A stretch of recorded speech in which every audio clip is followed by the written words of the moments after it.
Hey there, I'm Lee Ullman here with some big news from the National Young Farmers Coalition. We're partnering with Heritage Radio Network on a special season of The Farm Report. It's all about what's happening with the Farm Bill and how it impacts farmers and eaters. I am growing diversified vegetables on land that's been in our family for 150 years. And so with the pandemic, gentrification, property values going up, we had to sell the land and we lost it. Join us as we uncover the untold stories behind this massive piece of legislation that shapes how we grow our food, what we eat, and so much more. The problems we have had, those are things that come from earlier Farm Bill and USDA policy, right? Like Earl Butz, get big or get out. You know, it's my responsibility to know not only what I'm eating, but then like how that all came to be. And realize like, wow, like this piece of legislation, all this money, like it's technically something that I support as a taxpayer. While Congress debates the next Farm Bill, this is not just an invitation to listen. It's a call to action. Be part of the conversation. Subscribe to the Farm Report on Heritage Radio Network, wherever you listen to podcasts. This episode is brought to you by Roberta's, home of Heritage Radio Network for 10 years. Learn more about Roberta's at robertaspizza.com. This week, on a special bonus episode of Meat and Three, we find out how Brexit could be changing the way that Brits eat. If you're not getting your food from the European Union, where Britain gets 30% directly, well, where are you going to get it from? As I put very succinctly, bye-bye fresh peaches from Italy, hello tinned peaches from Florida. Bye-bye fresh oranges, hello tinned oranges. Bye-bye free-range beef, hello hormone-injected beef. Tune in to hear about the UK's struggle to stabilize its food system on Meat and Three, HRN's weekly food news roundup. Available wherever you listen to podcasts. Hello and welcome to Snacky Tunes. I am one of your hosts, Darren Bresnitz. We are really excited to be sitting down with Ari, Joe, and Adam, 3 of the 4 people behind East Hollywood's Found Oyster. It's one of our new favorite restaurants in LA. It's a great place to get oysters, lobster rolls, natural wine, hang out, see the disco ball, relax. It's a really great story of family and oysters and everything that comes in putting a new restaurant together in LA. Then we go deep into the archives to 2017 to hang out with the Winstons, a Brooklyn by way of Virginia garage soul duo. So sit back, relax, and enjoy Snacky Tunes here on heritageradionetwork.org. We talk about food, we talk about music, with musical dudes, finger on the pulse, Snacky Tunes.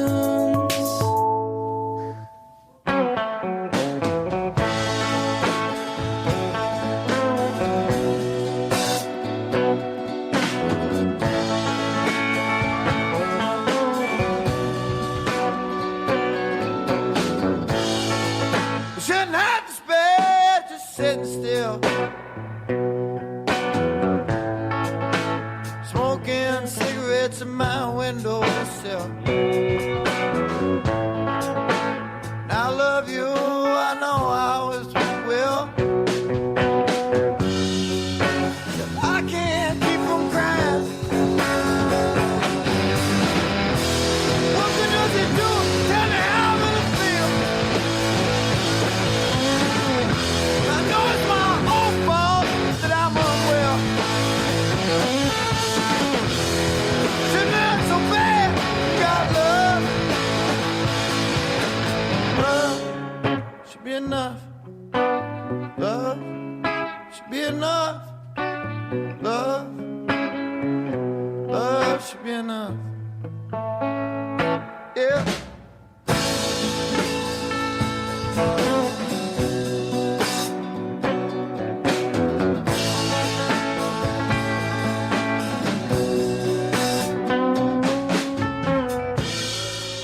Probably just a city getting to my mind, rattling everything that's not nailed down inside. All I know is in my younger days, I never felt the hurt of watching the one I love set my life. So what good does it do for me to tell you how I feel? I'm just enough to justify my will. I should just keep my big mouth shut. Love should be enough, baby. I know that love should be enough. Love should be enough.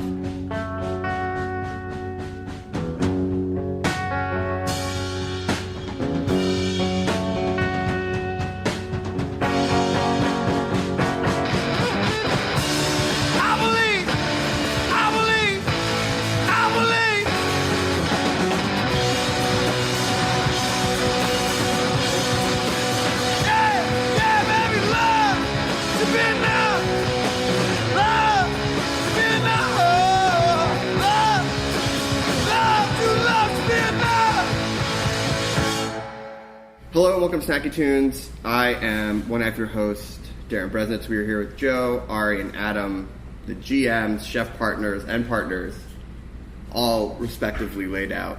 Just go back and do the math. Of Found Oyster. Welcome to Snacky Tunes. Thank you. Hey, thanks. So, you've only been open for a few months. Yeah. And for those who have not had the chance to belly up to the bar for some bivalves, what is Found Oyster? You know, I think it's already becoming a lot of things to a lot of people, and that was kind of the intention for the beginning is, you know, my partner Holly and I have last word, and we've been around 5.5 years, and the spaces we've always enjoyed the most when we travel are bars with food, right? And it's one of those things where you're able to gain a sense of intimacy and casualness because being in a bar, you sit high, and it's just a sense of like you're supposed to be there to have fun. Fine, people go to bars, but we love to eat, and like we don't always just go out to drink cocktails, so having spaces where you could go out, have a great bite of something delicious, and be in a bar environment was really important to us from the very beginning. When we signed this lease, which was in August of 18, the vision was an oyster bar, right? Like what the skin and look and feel and color and everything about that came as we went. And you know, during the design process, it was just Holly and I. We did not hire designers, and we knew we wanted to build a space that was integrated kind of front and back of house, where you sat down at a bar and your bartender was shucking oysters, where back of house employees would be in a tip pool, and where we would eliminate basically what we call the front of house brigade. So no runners, no busters, and no hosts, right? From there, the concept really evolved with these guys, right? Like we first started talking to Joe, and I went out and met his mom and dad on Cape Cod, and like went to the oyster farm, and we started being like, well, listen, there's got to be like this element of Cape Cod involved in here. I grew up in Massachusetts, and so we kind of talked a lot about that. And Joe had worked with my wife Leah at Bestie and Novell previously. Shout out. Yeah, exactly. And you know that's when like we really started getting like heavy on like, hey, you know what? Maybe we'll find a way to get East Coast oysters out here and focus on a smaller amount of varietals, and we'll really focus on farmers, right? The same way we've seen with food, but really in the oyster sphere, not just where are they from, but who is actually growing these oysters. And then really the final part, which really created Found, was Ari, and we had done some consulting work with him at Hayden, and started talking about this project. And really just thought his food and touch and talent and eye for every part of what makes a restaurant great would really finalize what this place could be. And that's really how it turned out. So when Ari came on, you know, we still hadn't like picked colors in here. You know, like we basically just built the place to work, and then like as Joe and Ari came in, like we would go vintage shopping and fill in more and more stuff. We hired a color consultant to help us pick colors, right? Like it was all really organic, and I think the concept really got to a place where it was like, hey, you can walk in, you can be in a casual environment, you can have Ari's incredible food, you can have Joe's charisma up front, his family's oysters when they're in season, and then you're interacting with the back of house, which we thought was really important, and creates an environment where, like, you know, we know when our dishwasher is like washing more dishes, that person's making more money, which I think creates an environment where everybody wants the place to do well. Sure. And it creates energy, which is what makes places great. Yeah, I mean, when this place is packed and being such an intimate spot, everyone feels that they're all in from back of the house to front of the house. Yeah. Sorry, no real front of the house, but your definition of a front of the house. Exactly. Joe, so you grew up in Orleans, Cape Cod, Massachusetts. Right. Yeah. And you've been around oysters for a long stretch of your life. From the beginning of your life, did your parents always have the oyster farm, or No. when did your parents start the oyster farm? Like 10 years ago. Okay. Yeah. But growing up in the Cape, seafood goes hand in hand with that sort of upbringing. For sure. I always tell people it's crazy. Like, we used to go to like the bar down the street, the Land Ho, or whatever place to eat, and it was never like a selection of oysters. It just said oysters, this much money. Yeah. Like, I moved to Los Angeles, and all of a sudden there was like different kinds of oysters, and I had no idea. Yeah. I get, different kind of oysters, but like different names and different people's oysters, I had no idea. So that was like my favorite part of when we opened the Clam Shack. And it was just like, or when we opened, Found in general, we just had one oyster. I was like, this is great. And then we had two, and they were both from Cape Cod, and I was like, this is even better. How does one get into oyster farming? Basically on the Cape, it's different. Sure. In different places, but on the Cape, for instance, like Wellfleet, which is a couple towns over, is like the famous place. Shout out. Which is where I grew up going every summer. Right. Yeah. Yeah. Oh man, I'm trying to choose my words. I'm going to shout out everybody now. It's fine. I'll punch you with I'm the not shout going to out. name the towns I don't want to shout out. Yeah. No, but like Wellfleet had a time. It's had farms for a long time, and then from there, there's Dennis and Brewster, Barnstable, Eastham, all the way, and there's like tons of farms, and the state grants a farm, so we call them we call it a grant, because the state grants you, let's say in our case, mom and dad in Orleans, a half acre to grow oysters on in the bay. Which the reason there hasn't been much in Orleans for a while, there are some in Pleasant Bay, which is on the other side near the ocean. But the reason there haven't been much on the bay side is because there's no protection there. It's like very high current. It's like open ocean. The water's rushing through. Severe tides. Like you feel huge the tide ass storms in the winter, like icebergs. It's gnarly. It's crazy. But like Wellfleet is very much protected by Great Island. Those lucky SOBs in Wellfleet. You think you're better than me? Well, it's crazy. Like, you go to the Bay Beach in Wellfleet, where I grew up going, and the water's still. Oh, you yeah. go out in Orleans, and you feel like you're at the ocean. Yeah. You don't realize you're on the bay. And does that lead to a different type of oyster? Big time. Yeah. For sure. So, first thing is that the more the oysters are in the water, the more they just gorge themselves and eat. And that's great. They grow faster. No one really knows, but there's that longer growing, slower growing, faster growing, whatever debate. But the one thing that is true is that an oyster that's sitting in the water for more time is just open longer, a little more brittle shell. Like our oysters are basically working out every day, right? Like the water goes away, they shut, and they're like closing, their shell's getting harder. They're getting knocked around by these things are fully exposed how many hours a day? 6. Probably about 2 6. tides, 3 hours each time. So they're getting knocked around by the water too, which is great. It's just kind of lucky that we're there. A lot of people take their oysters out of the water, put them in almost like a mini cement mixing thing, and tumble them around to kind of chip the ends so they grow deeper and to strengthen the oysters. Got it. I always think of it, it's like the Ivan Drago on the treadmill in Rocky with all the pads on, but it's an oyster. But ours just kind of naturally get that, and it's not like I'm saying, we just let it do. It's like, my 70-year-old parent. Sorry, mom's 68. Yeah, mom. But, no, she's not. She would not like you saying that. She's 51. 51. She's the best. But we're not gonna go out. We don't have the capacity to do those other things. Right. So we're just kind of letting nature do its thing. Exactly. Yeah. And that's not just like, it has to be hands off. It's more like, this is all we can do. You know. Also, yes. Wellfleet, just a quick shout out, Wellfleet, Dennis, those places, they can drive on the flats with their trucks. Oh, yeah. Mom and dad. They're out there in the way. No dice in Orleans. Yeah. Dragging a cart. There's a lot of old laws going on out there. You can't, And Ari, you've been involved with seafood for the majority of your professional life, right? Yeah. Starting at legendary Providence in LA, straight out of culinary school. What drew you to seafood from more or less the get-go? What is it about it? Well, I guess it really started in my time growing up in Charleston. Shout out. Yeah, big shout out, man. Chucktown, represent. Great oysters. Amazing oysters. Amazing oysters. Really hard to get. We can get them out here, but they're so expensive. Yeah. Because no one else knows the value, and the production's small. Hopefully one day we'll be able to get our hands on some of those guys. But so, I grew up in a very seafood-heavy town, a lot of waterways, grew up fishing, grew up just kind of, on the water in some sense, With that said, I was a terrible eater. I grew up hating food. I really loved steak and potatoes. It's kind of it. Which is odd that you'd be drawn to seafood, because that's probably the toughest hang as far as being a picky eater. Yeah, oh man. Yeah. I really didn't eat fish in general until I was 18, until I moved out of my house and I started cooking for myself. Started going out to some restaurants on the West Coast, and I'd always been working in restaurants as a kid, family friends restaurants. I started as a host when I was 4'8", and worked my way up into the kitchen, washing dishes, and finally got the idea to go to culinary school. And the more that my palate developed, started eating more seafood, I really just enjoyed the nuance of the art of butchering it and the art of cooking. And that's kind of what drew me in. But I will say, the job at Providence was a total fluke.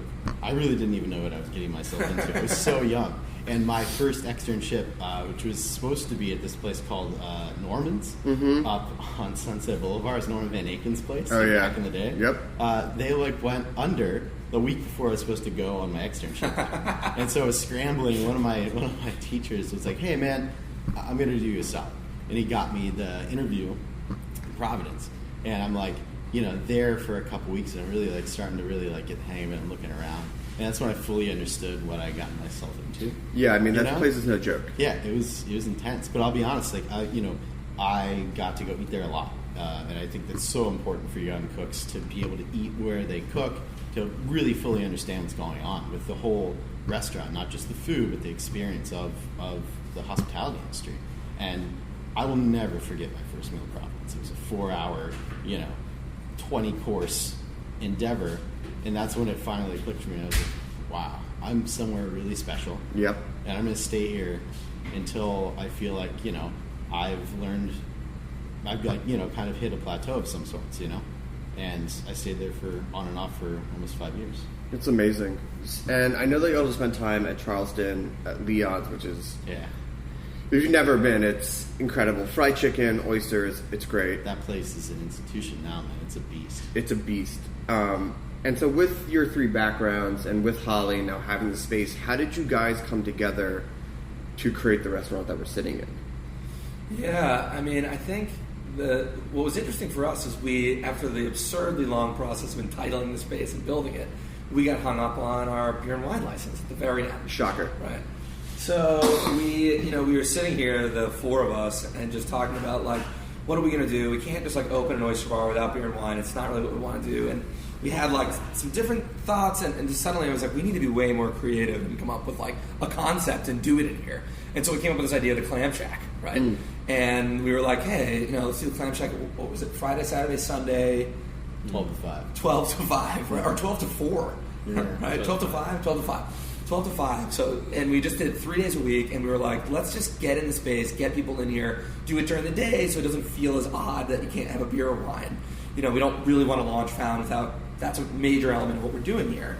And so we did a menu really inspired by Cape Cod. Yeah, you guys. Yeah. What you grew up eating. Yeah, it was really Cape Cod. And Ari's making crab chowder, and he's like, dude, he's never been to Cape Cod before. He's never had. He's and he never will. It'll just ruin it. Yeah. He won't be as good at it. Well, it's almost like it was basically here's New England food on paper. Right? Yeah. And then Ari just took that and made his recipes of that. And then the scallop tostada, and we integrated some stuff of our own that really was going to represent Found. But what was the menu? It was the fried oysters, broiled oysters, chowder, wedge salad, steamers, which no one does out here. Connie and Ted. No one does steamers. They're really a pain to get out here. Lobster roll, and the only dish not to make it to here, coleslaw. Which I'm still disappointed. Hey, there's still time. I'll be honest with you, man. It's not that I don't love coleslaw. It's that cabbage takes up so much room. Yeah. And it has zero refrigeration. Yeah, the whole space is 777 square feet. But that was crazy is that,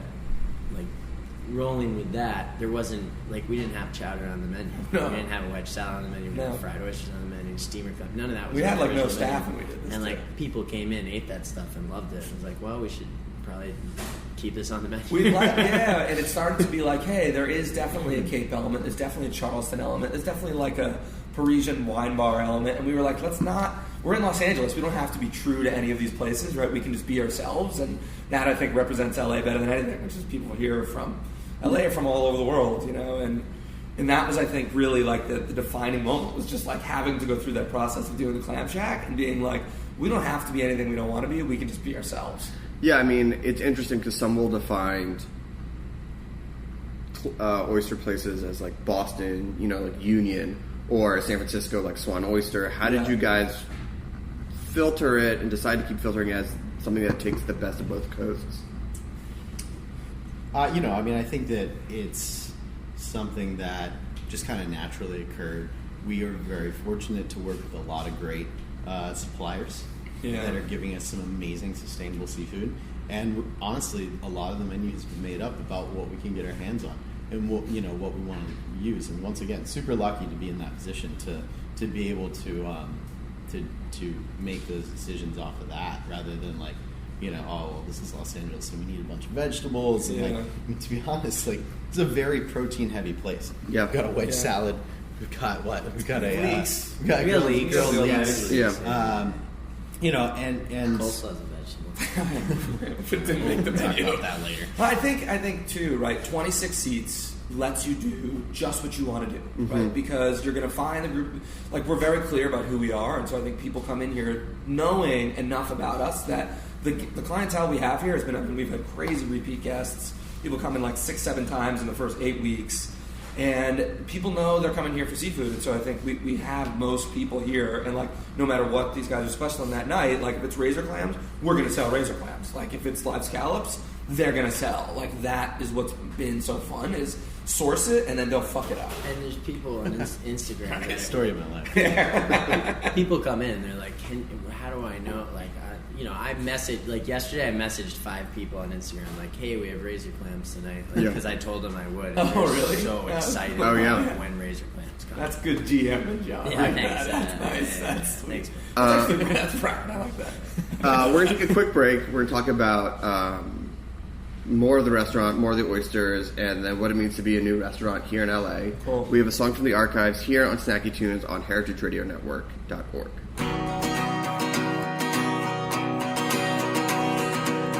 Can you hear the sound of the waves? I can hear it from here. I think I made it. Got another several weeks of this mayhem.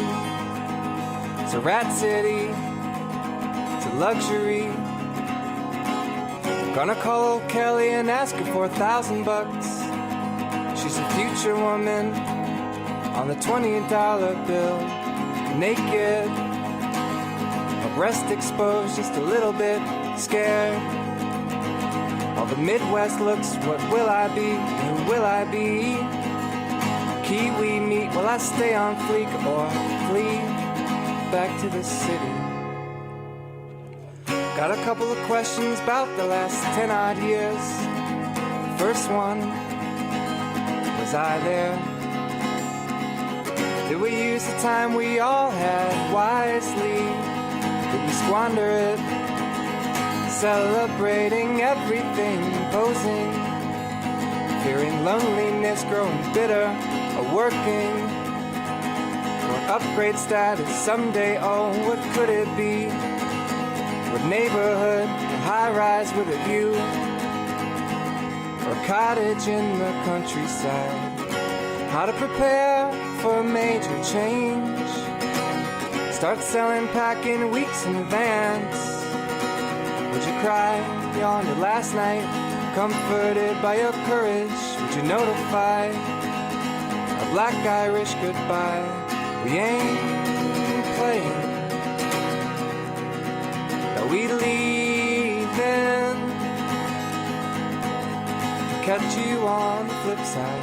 Da, da, da, da, da, da, da, da, la, la, da, da, da, da, da, la, da, da, da, da, da, la, da, da, da.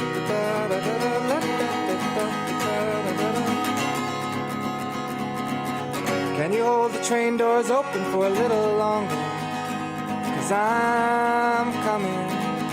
Had to drop the keys off, sweep and do a dummy check. paid my tab, square up with my bankroll friends. I get the feeling this is not unusual. Waving goodbye to the ghetto birds. Must be time for the show. First to compliment the millennials. It's your time to do the dance. Your tongue knot up, and you say I do. Send a shout out. All the freelance freaks doing Lord's work, making major moves. To the garbage men, to the barkeeps, to the up all-nighters, the 9-to-5ers. How to prepare for a major change. Start selling, packing weeks in advance. Would you cry on your last night? Comforted by your courage, would you notify a black Irish goodbye? We ain't playing. Are we leaving? I'll catch you on the flip side. Hello and welcome back to Snacky Tunes. I am one half your host, Darren Bresnitz. We're here with Joe, Ari, and Adam. And we'll shout out Holly too. Yeah. Shout out. I found Oyster here in LA. So, opening up a new restaurant in Los Angeles, I feel like something pops up every week. But nothing has really opened up like this. Like, this is not another like new American farm to table type of restaurant. So, how have you gone about educating the public or the press about who you are, what you're about, without them putting their own, their own prejudices on it or like their own thoughts on it? Especially because if you've never been to an oyster bar, like if you didn't grow up on the Northeast Coast or even the East Coast, you may have never experienced a restaurant like this. Yeah, I think a lot of it started from the very beginning, even when we were designing this place, right? And like Holly and I, Holly was amazing, really drove all the design and built this place, but it was like we wanted it to feel very personal, right? So that it didn't just feel like another template, which that I think comes down to, in many ways, just like sourcing seafood, you're sourcing design, right? Like go out and find things and materials that are from vintage shops or antique malls or like you found from your travels and that have real personality, right? And two, well, I think maybe one of the smartest decisions we made in terms of design was not doing a marble bar, right? Which is like on the West Coast, a lot of times, especially in LA, when people hear oyster bar, they imagine marble and champagne, right? And we went wood, which is... East Coast too. Yeah, well, New York, especially... Maison Premier, totally, who I love. Yeah. Amazing. But that is a classic when I think of New England, Northeast. Exactly. But like you go to Cape Cod, there's no marble bar tops, right? It's like, our friends that like drive cement trucks go, oysters and do seafood and like this is all very blue collar there, right? Sure. And so we knew we wanted an element of that blue collar part of it, which we think is casual and makes people comfortable, right?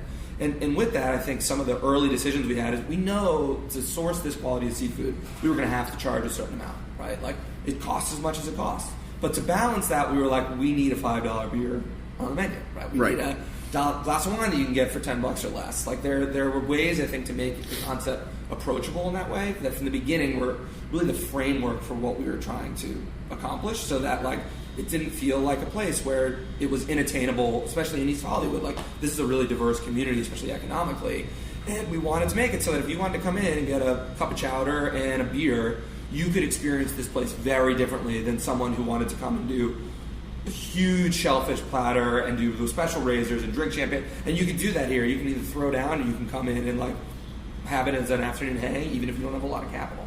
Yeah, I mean, Joe, it sort of goes back to you growing up about having this idea of just oyster instead of going to these restaurants where even if you know seafood, I mean, Ari, you know as well, as like you can have a dozen choices and it feels very intimidating. But the great thing about your oyster is that it also has a familial tie and a location tie. So I'd love for you to talk about like what does it represent to you to be able to serve your parents oysters on the other side of the country and make that connection to back home. I mean, it's crazy. It's wild. I feel very much there, like, most of the time I'm here. And, like, it goes as far as, like, we get the oysters in, and, like, I'm, like, unloading the bags. If I wash off, rinse off the oysters, put them on, and I, like, get one of the bags, and it's, like, whirled up a bunch and tied all annoyingly. I'm like, okay, Dad, settle down. You know, Mom will do it just fine and nice, but like, you know, Dick is like super over aggressive with it. Like, I can just see him like flinging the bag around and tying it through, and but it's a huge connection, and like, you know, my parents find it like amazing, super cool, slightly hilarious. And Joanne was in the other times. Yeah, she's pumped. I mean, they're like, we all find it so funny. Like, you know, it's just it was really tiny. It's a half acre. We had a tiny amount of oysters to start, and now, you know, we're pushing numbers, kind of. You know, we're selling through a good wholesaler now, and the restaurant is certainly responsible for that at some point. I mean, I used that to get on that wholesaler's roster, and it's like really big for them. They can sell their oysters, where, you know, on Cape Cod there's a lot of oysters being grown. It gets really tough to sell your oysters, especially in the fall and heading into the winter, but it means a ton, and it's really awesome. It's just like, I eat one of those oysters and it's like boom, because I grew up like, you know, the oysters are like a half mile offshore. I grew up like, you know, another half mile or so, maybe more from there. So it's like 1 mile. It's exactly where I grew up, and it's like a lot of nostalgia tied in. Well, and the whole idea too of miroir, right? That like oysters, or the taste is influenced by place, just like with wine, and like that. Because that's still why I love having Cape oysters. When I have a Cape oyster, I feel a sense of nostalgia that brings me like, I'm at the beach going with my feet in the sand, and I'm like 12 years old. You know what I mean? Like those things. But that's not. I mean, when we don't have Mom and Dad's oysters, I think that's the best part, actually. Some people come in now and say, we'll take a dozen family. And I'm like, okay. God. Family style. That's amazing. Let me have 6 Mom and Dads. I'm like, tight. So, and in addition to the oysters, you've gotten a lot of really good early press. The LA Times just came out with a great piece on the oysters, a place in the food itself, which has got to be awesome to only be open for a few months. Thank you, LA Times. Thank you. Thank you, Bill. Thank you, Bill. Shout out. What's it been like, you know, Ari, especially for you, who has, you know, cooked like Providence and cooked around LA at all these famous restaurants, to see that early press, and how does it inspire you for like what you've done, but also keep you pushing? I mean, first and foremost, certainly truly humbled by, you know, those words. It's certainly a lot of validation, and also just, you know, really, really great to see that we connected with a lot of people in that way, that they get what we're doing. It's super important. So, you know, honestly, being written up in the LA Times for me was a dream I had as a 21-year-old kid working in Providence. Sure. This is something that's now been fully, like, you know, realized in that way, and it feels really fun. Yeah. Not gonna lie. No, and it shouldn't. It's okay to have dreams, and when you hit those dreams, to be like, take that moment, recognize 100%. It, but then also go, how do we keep up that momentum, right? Well, to be honest, like, the biggest thing for me, and what, you know, it's only been a week now, but the thing that I'm coming to is that since people understand exactly what we're doing, it allows for us to do so much more. Fair. And that's really exciting, because I get to dig deeper and look harder to find products that we can use and are sustainable, and, you know, prepare them in simple ways for people to enjoy. And it's things that you don't, like, the razor clams are kind of, I mean, we talked about steamers earlier, but those razor clams too, you're not really getting something like that much of anywhere in the city. There's just not that many. It's not that many in the city on any given day, like, to get access to. Yeah. What type of sustainable products do you have offered to you, if not in the California coast, but on the West Coast, that maybe someone from the East Coast has never had? You know, is it like whelks or other types of mollusks, things like that? It's actually a lot of fish, especially in California. There's a lot of black cod and rockfish out here. You know, it's actually much more humble things than spiny lobster. East Coast, but yeah, exactly. The spiny lobster is a big one, but we have that in Florida. Fair. We have those in the Caribbean. Oh yeah, they're way more colorful. Yeah, but you know, the sea urchin is a huge one. Santa Barbara. There's stuff in Boston, in Mass, but it's very different. Yeah, I mean, the sea urchin here is probably world-class, man. One of our best offerings. And so to let people know that what you're doing, what is that? Spot prawns are another one too. what does that allow you to do, knowing that you don't even have enough room for coleslaw? Yeah. Controversial question. Yeah. Well, but like, you know, it's you have a certain amount of space, so people are gonna, right? So like, I see you on Instagram, I read the article, I want to come in my mind, I want to have a certain type of experience, right, which the space allows for. Right. But then you also want to push. Where do you find that balance? It's a good question. You know, I mean, I think really what we've been slowly doing is just developing the menu itself to carry enough weight that even for some reason, God forbid, we don't have a special on that day, someone can come in, order off the, you know, basic found menu and have that experience, right? And it's, you know, something that we've been working on building since day one. We're still adding dishes to that menu slowly, but, you know, finding these things that are crucial to the experience, putting them on there, making sure that we can get that done every day. That's the baseline, right? And then the rest is just cream. The rest is fun. Yeah. And we're figuring out how to order things in a way that we're not overwhelming our refrigerator so it doesn't ice over and die. Yeah. And we, you know, and to be honest, especially with the product we're working with, it's great because we're just turning it over. Things Sure. don't hang out here long. No, they can't. No, They can't. It goes really fast.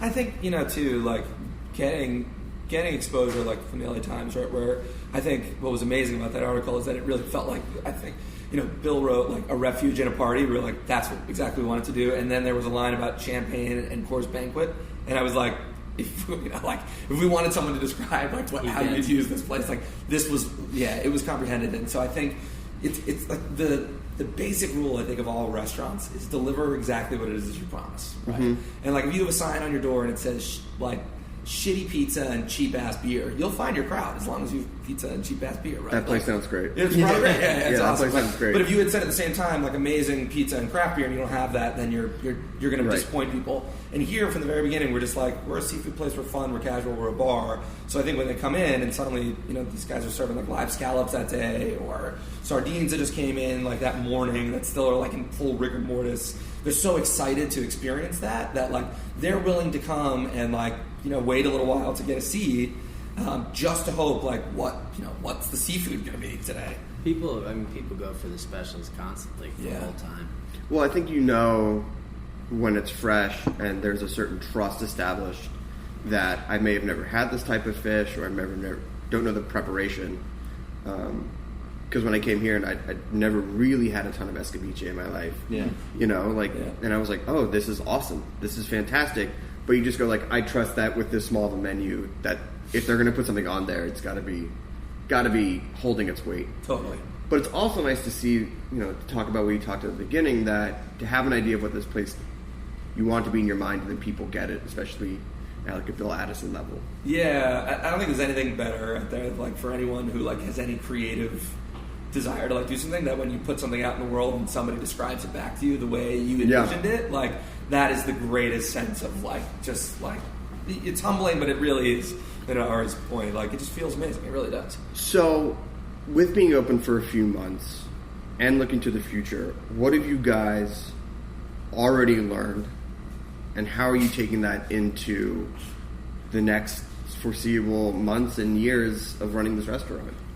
We're already rebuilding this place. Yeah, we're trying to figure out how to get people a drink totally while they wait. Yeah, I mean, like from the beginning, we've definitely like we're the kind of operators that like, oh, there's not enough shelving over here. Okay, boom. Like by the next day, we'll build the shelf. Right. Like, we'll have our mill worker come in and like come up with all new solutions. So really, it's figuring out.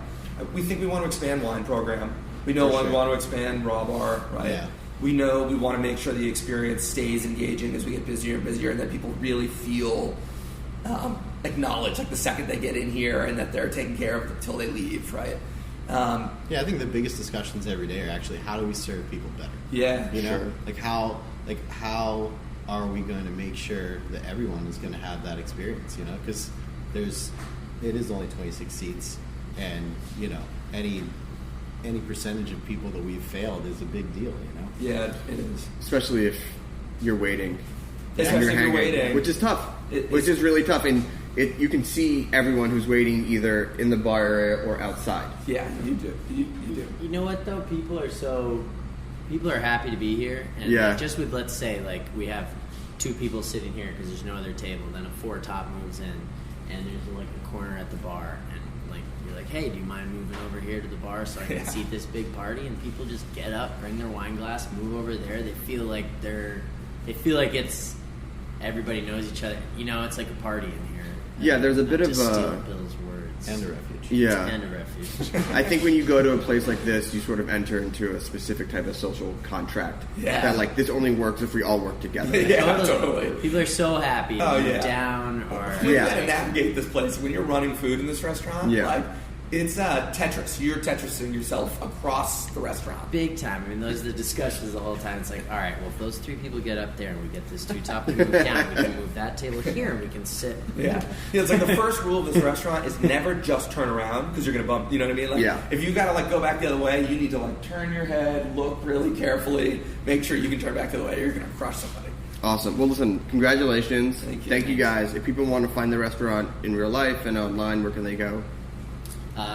FoundOyster.com. Cool. You can go on Instagram at FoundOyster. You can go to the corner of Fountain and Edgemont, west of Vermont, south of Sunset. And where's the valet? Valet. We had a neighborhood valet that just was lost. Ouch. All right, well, breaking news here on Snacky Tunes. Well, thank you guys so much. Congratulations. We have another song for the archives and then a live band from the archives, or maybe live in real life. We'll see what happens when this comes out. Here on Snacky Tunes on heritageradionetwork.org.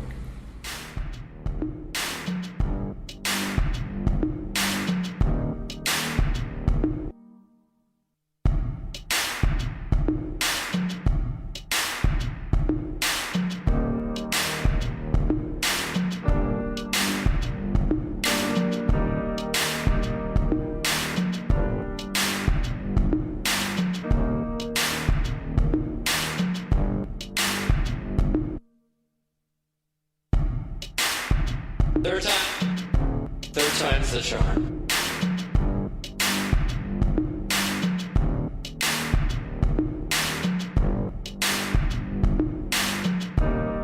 Secret songs for you.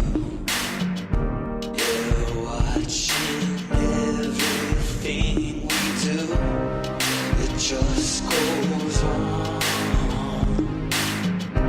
Like nothing's wrong.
the sun comes up, they keep on sleeping on.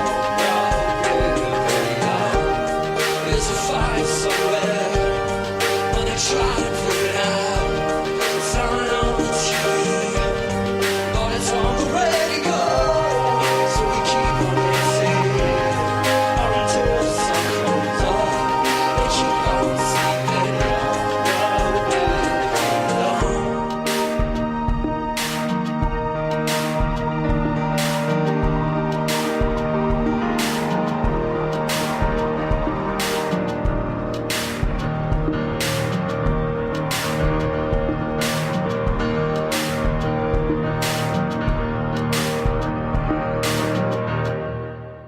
This episode is brought to you by Roberta's, home of Heritage Radio Network for 10 years.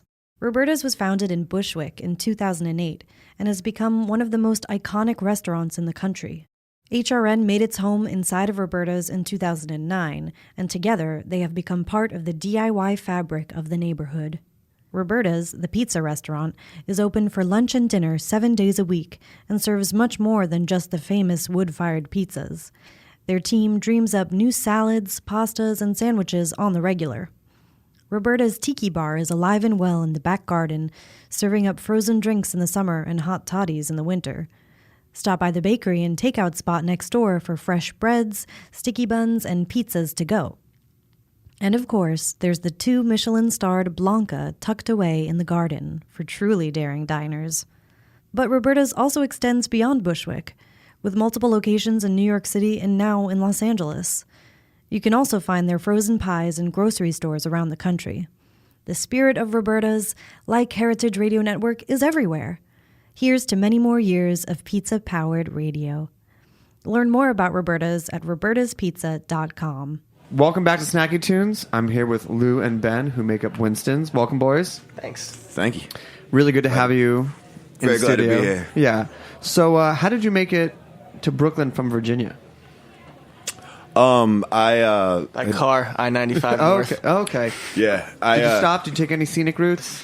Yeah, I think we stopped at Walt Whitman on the New Jersey Turnpike. Yeah, it's my favorite. Did you go direct? Did you? Some people will. I mean, it's not much of a road trip, but did you turn any of it into a road trip?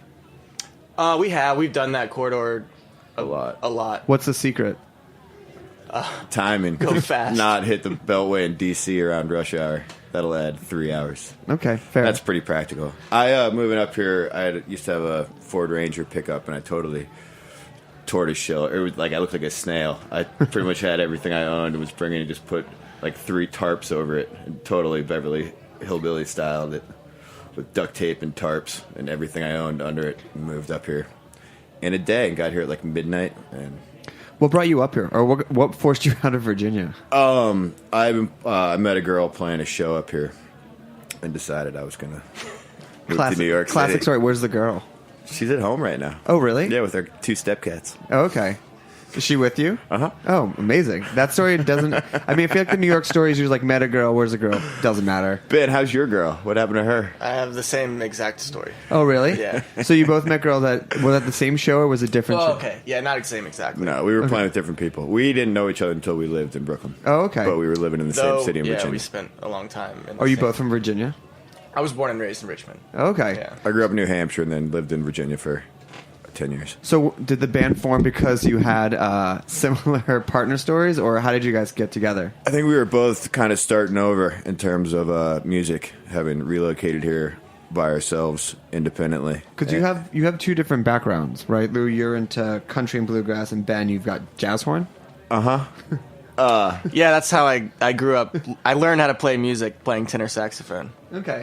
So drums is still an indomitable task for me, but it became easy after like doing like those kind of chord changes and trying to solo over it. I was like, oh, I get to hit things now? Great. I mean, you've pared it down to a snare, a brass, a tambo, and a kick drum.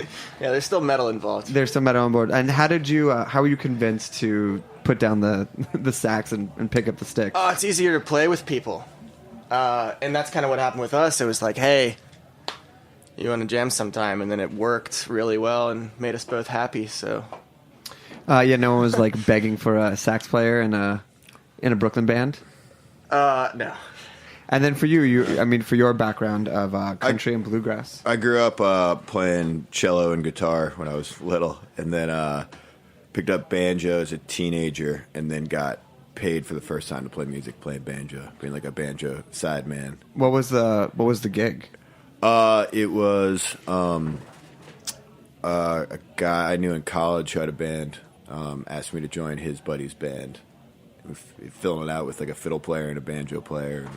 Was it a Dave Matthews or Bella Fleck cover band? No, it wasn't. It was pretty traditional, pretty old. There's a huge amount of. I mean, that's we were in Charlottesville, which is like kind of Appalachia adjacent, and everybody grew up playing, and all their daddies play, and all their granddaddies play, and there's so many unbelievable musicians around there. And there's every corner bar has a crackerjack bluegrass band. Got it. What was it? Do you remember the name of the band? The first time I got paid $40 to play in Joe Mama's pajamas one night at the Gravity Lounge. Yeah, it wasn't my band. I didn't name it. I didn't sing. The Gravity Lounge is now a CVS. In case you're curious. I am. That's sad. Yeah. That's sad. Common tale. Yes, it is. And how long did you play the banjo before you kind of swapped over to guitar and started writing your own music? I formed a band probably 2 or 3 years after that, and started writing songs and playing songs I'd written. Still playing banjo and doing kind of a heavier rock and roll, mountain rock and roll type thing. And then what is mountain rock and roll? It was something we made up because it was bluegrass with drums and electric guitars, and then just got kind of just tired of playing bluegrass. Got tired of playing banjo. Just wasn't good enough to be nuts about it. Wasn't that super into the really technical stuff. Had always grown up playing guitar. Was more comfortable with it. So after getting paid to play banjo for a while, I figured maybe I could just play guitar and do more with it. What is the most surprising thing about playing banjo that an uninitiated person wouldn't know that makes it so difficult or hard to master? It's just so much right hand. It's so much finger picking. I mean, you can play it a bunch of different ways, and a lot of people do really. There's like claw hammer, and there's 3-finger style, and some people just strum it or play it like a guitar. I was really into Lester Flatt and doing the 3-finger style, and I used to just literally sit on the couch with the TV remote in my left hand and just do rolls with my finger picks with my right hands for hours and hours and hours. It's just muscle memory. Okay, building that up. Can we hear a song? Yeah. What are you guys going to play for us first? This is called Enough. It's the B-side of a 7-inch we put out February 17th on Warhen Records and Grand Jury Records. Great. Here live on Snacky Tunes.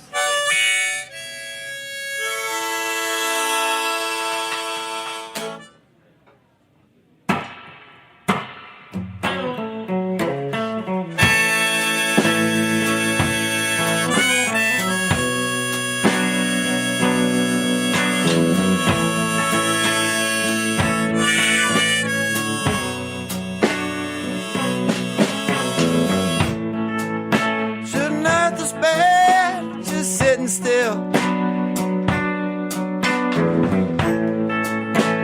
smoking cigarettes at my windowsill. I love you so much, and I always will. So I can barely keep from crying. What good's it gonna do for me to tell you how I feel?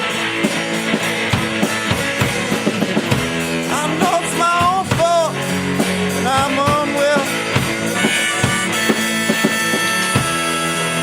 Shouldn't that so bad when you're in love? Love should be enough. Love should be enough. True love should be enough.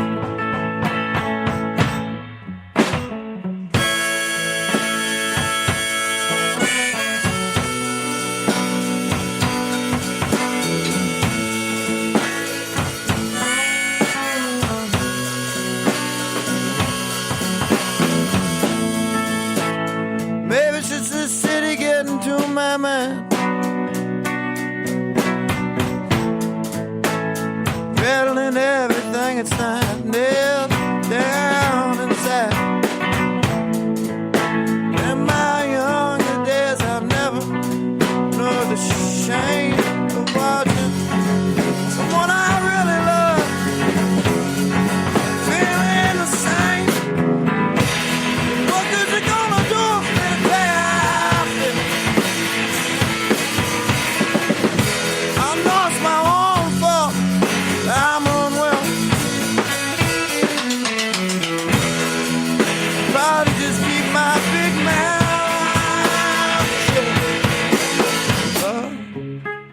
enough.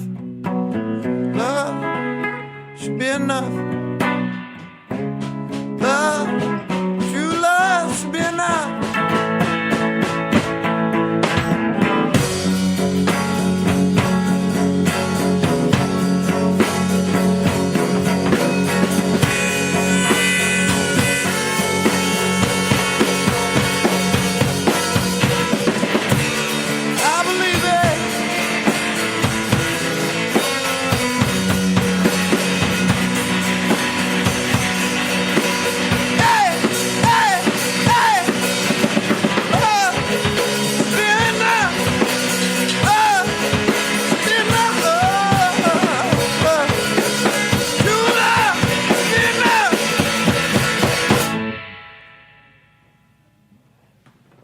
I want to read a question that you guys sent over to me before the show.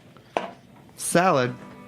What's the deal? What's the deal with salad? What's the deal with salad? Put everything in it these days. I know. I think it's just everybody's trying to get rid of bread, so they're just making big sandwiches and calling them salads. They're just like, this is a salad. You're like, it's a pound and a half. I think you've missed the point. Yeah, it's as long as you leave the bread out, it's fine. Salad. It's just salad. So you work over at Greenpoint Fish and Lobster. I do. I waited tables over there since they opened. Oh, really? Uh-huh. Those boys are great. We've worked with them in the past. It's a great institution. What is a fan favorite over there of yours? What is probably one of the more underrepresented menu items? The fish sandwich with French fries. It's the best. It's killer. It's the best. I feel like it's one of the best deals in Greenpoint. Yeah, it's certainly not the thriftiest thing happening. Other than a $1 Jello shot at Capri Lounge. Fine. Okay. I think we're in two different worlds at that point. Yes, nothing can beat. Actually, my friend had a surprise birthday party there, and just cleared out the Jello shots, and it was like $22, and everyone was just done. They make for the best mornings. Yeah, I mean, I can't believe like you drink them in the morning. Is that what you mean? Like you put it in your pocket. Morning. The next, it's like a to go. It's the only to go type of cup you can get. Bathtub of Jello shots. Bathtub of Jello shots. I mean, I wonder where in the hierarchy of Capri are you making Jello shots? Is it at the beginning, like is that, or you work your way up because it's such a backbone iconic staple there? It's like no. Only Samantha makes the Jello shots. I mean, I think it'd be a lauded position as the 6 p.m. slurp. Whoever gets the taste test, that jungle juice. I don't know. I watched most of Crocodile Dundee in there the other night with commercial breaks. I mean, the place, if you haven't been, it's probably one of the last havens of best dive bars in Greenpoint. That's a good one. There's a couple. Conio's is mine, if you've ever been there. I've never. Where's that? It's right around the corner from me. It's under Norman. his house. It's in the basement. It's pretty much under my house. It's the sign outside my bedroom door. Yes. It's called Conio's. It's terrific. If you go there, say hey to Barbara for me. Or Lou said hello. I'll tell her myself. You guys have a recording project in the financial district. Yeah, we were there all day yesterday. What's the setup and why the financial district? A friend of ours who's a producer had taken an interest in what we were up to next, and we said let's work with you in his room. It's called Full Tone Studios, and it's on Fulton. No, you didn't have to say that. No, we got it. But I guess for the people not in New York, yeah. It's fun down there. It's interesting. I got into the elevator yesterday at noon with an 18-pack of Miller Lite, and all the construction dudes were in there. And I was like, I couldn't find the door to the basement, and they were like, oh, come to the elevator. I walk in, the door closes, and they push 10. And then they all just cracked up at my expense. It's worth it. And is it one of those things like before 5 you can't really do anything, but after 5 it's just kind of no noise problems, no nothing? It's in the basement. I don't think there's much down there except for they have a couple Mouser cats in the hallways. Yeah. But there's not much going on otherwise. But it's just a big room. We're a 2-piece, so we like to use all the air, try not to like segment too much. We don't need a lot of space, but we were there for 10 hours yesterday tracking for. What are you guys working on? We just always keep working. We just put out a 7-inch. We're thinking our next project is probably going to be a full length. So we just did a day in the studio, and we don't know what we have yet, but we'll see, and just keep every couple of weeks we'll book some studio time. And the 7-inch came out, and you mentioned it before, in Grand Jury and Warhen Records. So how did you hook up with them, and why a 7-inch? We had 2 songs that we really liked, So we put it on a piece of wax. Yeah, Warren is Luke's buddy from Charlottesville for a long time. Real good dude. He used to do production at the Jefferson, which is like the biggest... it's a big theater down there. Yeah, it's nice. And he had this boutique 7-inch label. So we had been touring. We did 2 southern trips last summer touring, and we were coming back from one and booked some studio time at a small studio where I used to live that a buddy of mine runs. And so we just went in and recorded for 2 days because before we came back to New York. And then started sending those tracks around. He wanted to put it on a 7-inch, and then we and Grand Jury wanted to put it out digitally. Yeah, Craig and Robbie saw us open for Esme Patterson at Mercury Lounge, and we're like, hey. And we went on tour with her later that summer. And so Texas, you're like, New Orleans, hey again. Yeah, we said hey back. It was super convenient. The run started in Dallas. Oh, okay. At some point, someone said yo or sup. Sup. And then they just like slid a piece of paper with a shot of 2 shots of bourbon next to it, and that's how it goes. That's how it goes. Yeah. Can we hear another song? Plaid. Yeah. Yeah. What are you going to play for us? It's a song called Heaven's Full of Mules. We haven't put it out yet, but we've tracked it and probably will put it out. Perfect. Not too long. Okay, here live on Snacky Tunes.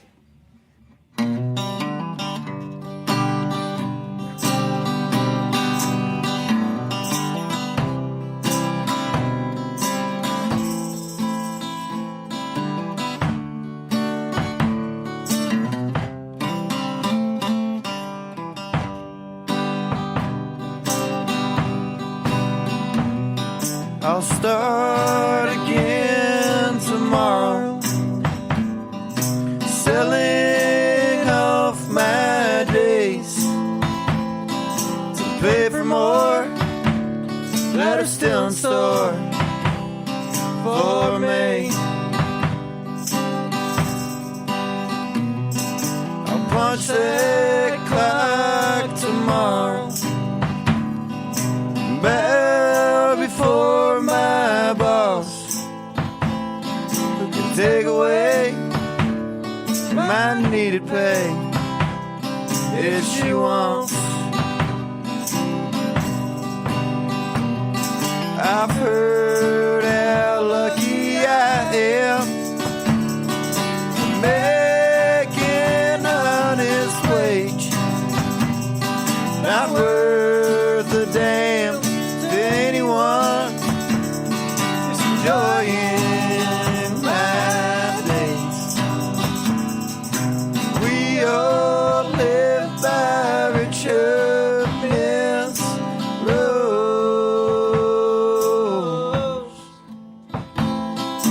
Heaven's full of mules. Heaven's full of mules.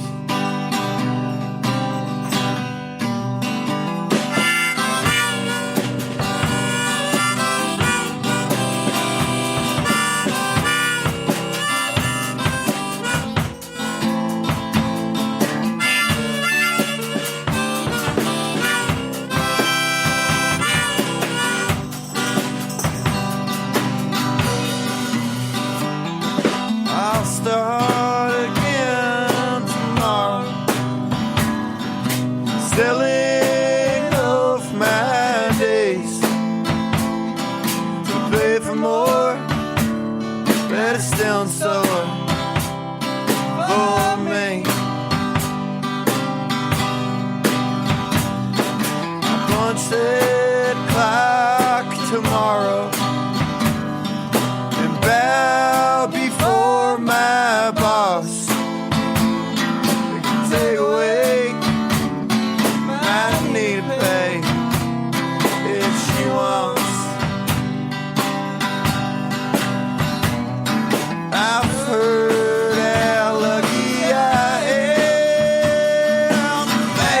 making honest wage,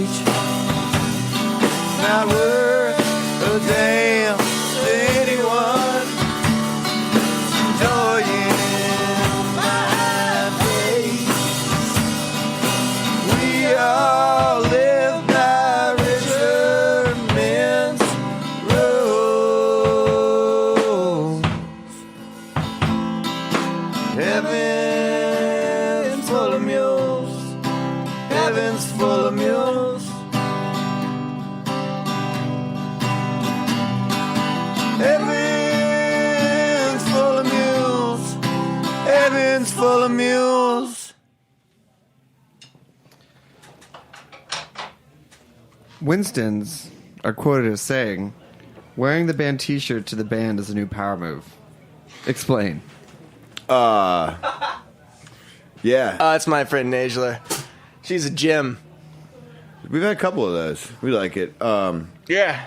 It's undoing years of the opposite. Right. No, we got a buddy, Fernando, who came to our release show, and by the time we started, with the first time those T-shirts were available, he had purchased one, put it on, and was in the front row. Better story about Fernando, not to try and one-up you, is that on New Year's Eve, Fernando proposed to his lady during our set. She said yes. Congratulations, Fernando. Was he wearing the shirt? But he was by himself at the... No, he didn't have the shirt yet. And he was by himself when he had the shirt, but I think they're still... I don't know.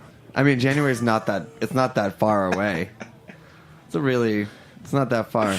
No, not that far. No, I think all is well. Yeah. But that is the new power move. We're buying the brand new band T-shirt, putting it on, and going to the front row.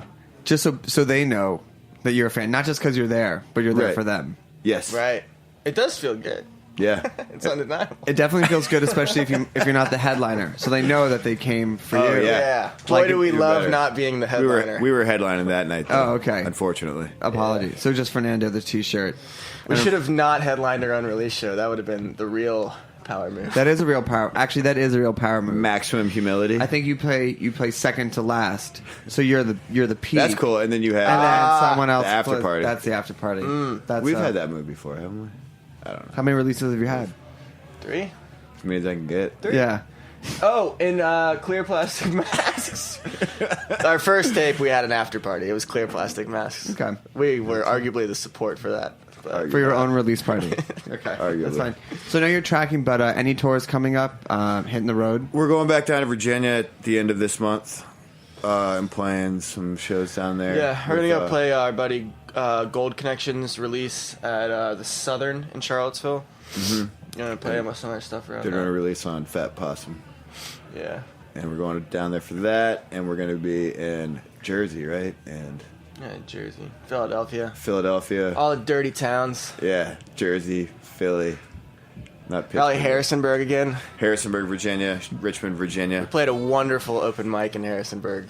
Were you booked in? Were you booked in for the open mic, or did you just stop by? We were special guests. We had a night off, but then we ended up we got paid and fed and it was drank. It was. I mean, maybe I don't understand the concept of open mic, but how did you get booked for an open mic? It was open, but other random people. No, somebody dropped out, right? And then we hopped out. We had a night off on the road. We had nothing better to do, and something fell in our lap. And we took it. It was great. I think it was the best show I've ever played. Ever. It's the best open mic you've ever played. Harrisonburg, Virginia, Clementines. Yeah, best open mic. No, it was Ruby's. It was downstairs. Ruby's is downstairs, and it's now a Dwayne Reed. No, don't tell me that. Well, I want to get one last question in, or more of a statement before you guys take us out. Mm-hmm. Sent from the band, eggs. They're just not for breakfast anymore. Discuss. I eat eggs for every meal. Yeah. And my cholesterol is happy. I'll get a dozen eggs and I'll hard boil half of them and just save them in the fridge for just a quick, healthy snack. You put an egg on anything, man. Right? You could put an egg on anything. You could put it on a salad. Put it on a salad. Ice cream. You could call it egg by itself a salad. Yeah, you could. The classic trump card for you can put something on anything is ice cream. And vanilla ice cream with an egg on top, I think, with some salt would be really good. Wow. Okay. Ice cream. Egg ice cream. Breaking boundaries. Well, just you guys wait. We're going to make sure you guys have time for one more song. Where can people find you, get the 7-inch, find out updates, catch you on tour, catch you at open mics? Winston's Band, everything. @.com, www. Yeah, everything's Winston's Band. There's an S in there that people can't hear. Winston's Band.com /Winston's Band. Perfect. And no article. Never, ever an article. No the. Or That's just inappropriate. Yeah, it's inappropriate. Yeah, well, I mean, it would counteract. These. We could be these Winstons. These Winstons. It would counteract all rooms of grammar and leave one of you out. From now on, we shall be known as these Winstons. That's pretty good. Band.com. What are you going to take us out with? This is a song. Can you mildly curse on this? Yes. It's called Goddamn Goodbye. You're fine. Well, thanks to everyone for being on the show today. We'll be back next week with another episode of Snacky Tunes. Take us out. Thanks so much, listeners. Yeah, there's a new one. We haven't put it out anywhere yet, I don't think, but we will. We will. We're putting it out right now. Out of the universe.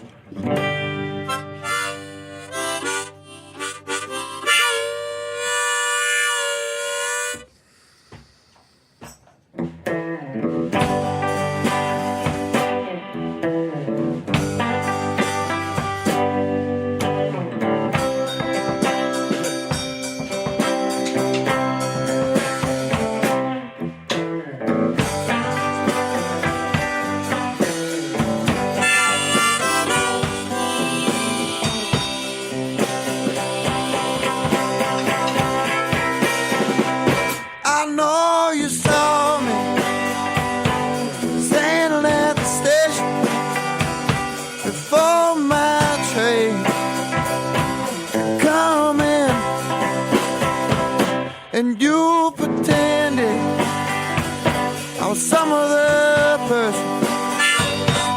Kept walking home and kept it hid. I could never look you in the eyes, babe, and say I'm leaving.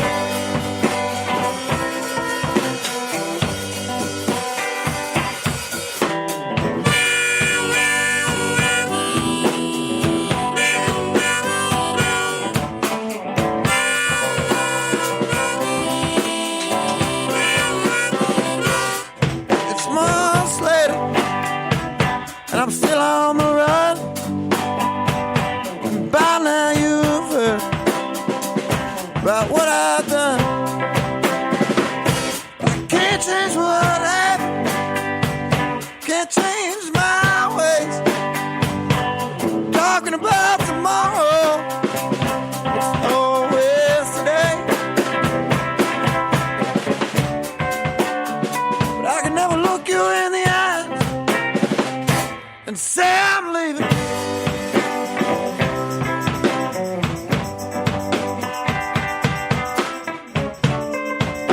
Baby, I can never look you in the eyes and tell you I'm leaving.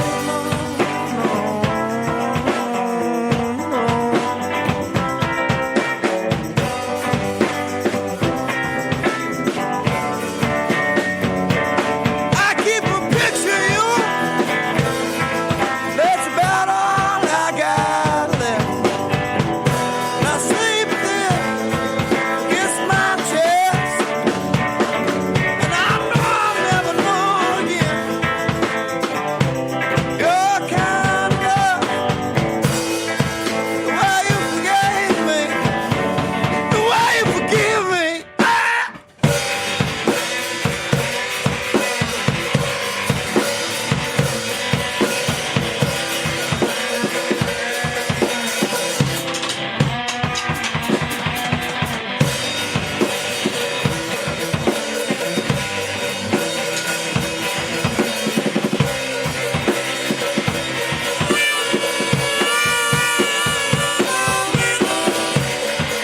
I could never look you in the eye.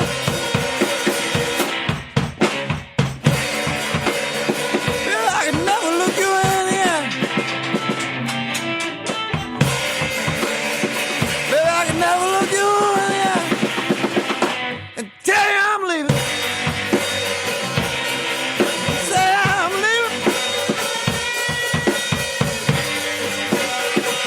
Hey.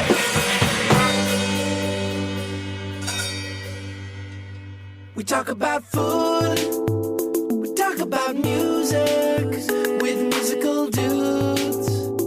Finger on the pulse, snacky tunes. This program is powered by Simplecast. Thanks for listening to Heritage Radio Network. Food radio supported by you. For our freshest content and to hear about exclusive events, subscribe to our newsletter. Enter your email at the bottom of our website, heritageradionetwork.org. Connect with us on Facebook, Instagram, and Twitter at heritage_radio. Heritage Radio Network is a nonprofit organization driving conversations to make the world a better, fairer, more delicious place. And we couldn't do it without support from listeners like you. Want to be a part of the food world's most innovative community? Rate the shows you like, tell your friends, and please join our community by becoming a member.